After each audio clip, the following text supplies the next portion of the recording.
warahmatullahi wabarakatuh. Halo semuanya. Perkenalkan, nama saya Arina Lartiani dari nomor presensi 16 dari kelas 10 MPLD 1. Jadi, hari ini saya ingin menyampaikan kesimpulan dari materi bab 3 yaitu sistem komputer. Baik, jadi subbab yang pertama yaitu gerbang logika atau logic gates. Inti dari sebuah komputer atau CPU adalah rangkaian yang terdiri dari gerbang logika. Gerbang logika itu sendiri adalah sirkuit digital dasar yang berfungsi mengelola input data biner berupa bilangan berupa angka 0 dan 1 dan hanya memiliki satu output.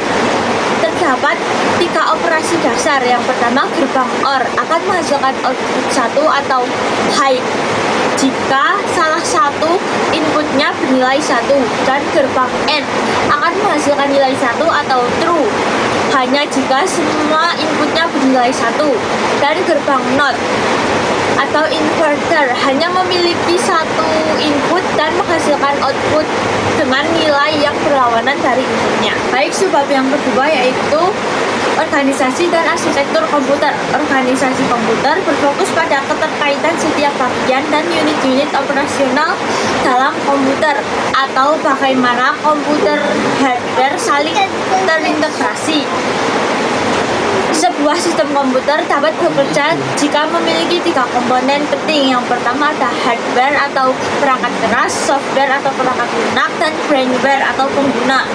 Secara prinsip, hardware komputer terdiri dari 4 bagian. Yang pertama ada CPU atau pengolah data, memori atau penyimpanan data, perangkat I/O sebagai jembatan masukan dan keluaran, dan sistem terinterkoneksi komunikasi antar komponen.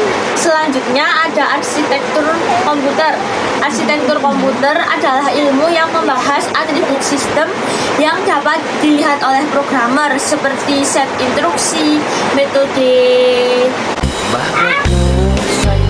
pengamatan, dan teknik I/O.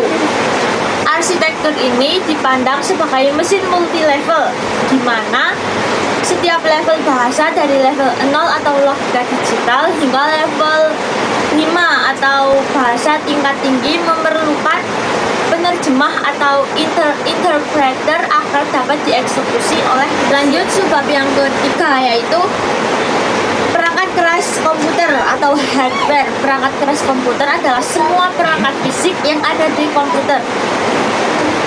Perangkat keras komputer atau hardware terbagi menjadi 2 jenis, yaitu perangkat keras internal dan perangkat keras eksternal. Perangkat keras internal adalah perangkat keras yang terpasang di dalam koneksi mainboard. Mainboard itu adalah papan utama yang berfungsi sebagai penyedia jalur data untuk menghubungkan semua komponen. Ada CPU atau Central Processing Unit, komponen inti tempat semua proses pengolahan data dikerjakan. Ada memori. Memori berfungsi menyimpan instruksi dan data, terbagi menjadi 2 yaitu ROM atau read only memory, menyimpan data BIOS atau pengatur komponen, dan RAM atau random access memory yang menyimpan data sementara saat komputer bekerja. Ada power supply, adalah komponen yang menyuplai dan mengkonversi tegangan listrik dari AC ke DC untuk semua perangkat keras. Lanjut, jenis perangkat keras komputer yang kedua yaitu perangkat keras eksternal.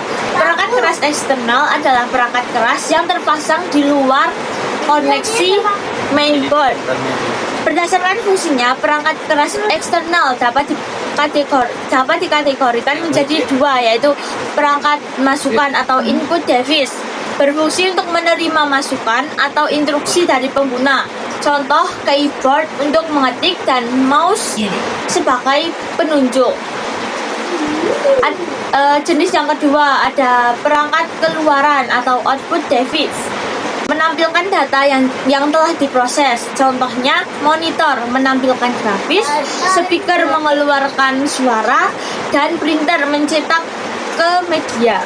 Jenis perangkat keras eksternal yang ketiga yaitu perangkat penyimpanan atau storage device, digunakan untuk menyimpan data secara permanen. Contohnya hard disk dan USB flash disk.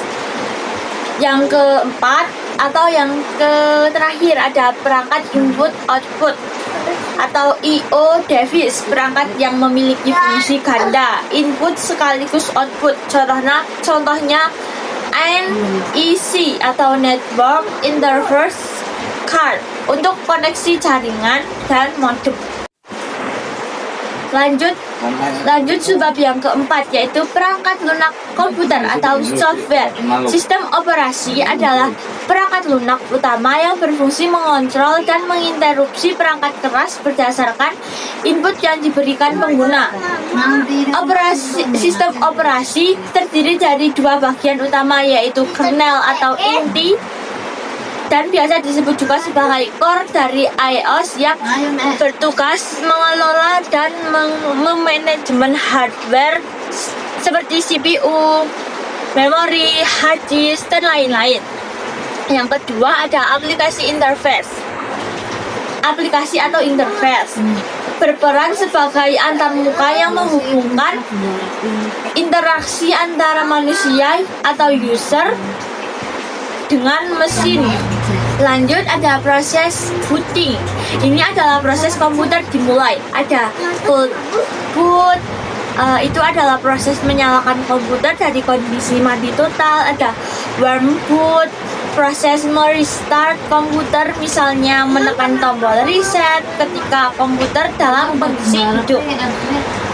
Selanjutnya ada driver hardware, perangkat lunak khusus yang berfungsi menerjemahkan komunikasi data antara perangkat keras seperti printer dan sistem operasi agar dapat saling mengenali. Lanjut kita ke sebab yang kelima atau yang terakhir yaitu sistem tertanam atau embedded system. Sistem tertanam adalah kombinasi antara hardware dan software yang diprogram secara khusus untuk menjalankan fungsi tertentu. Contoh yang dibahas adalah kulkas modern yang menggunakan sensor suhu, sistem komputer, dan sirkuit pengatur atau microcontroller untuk mengatur tingkat pendinginan secara otomatis. Sekian video dari saya. Thank you for watching guys. Bye.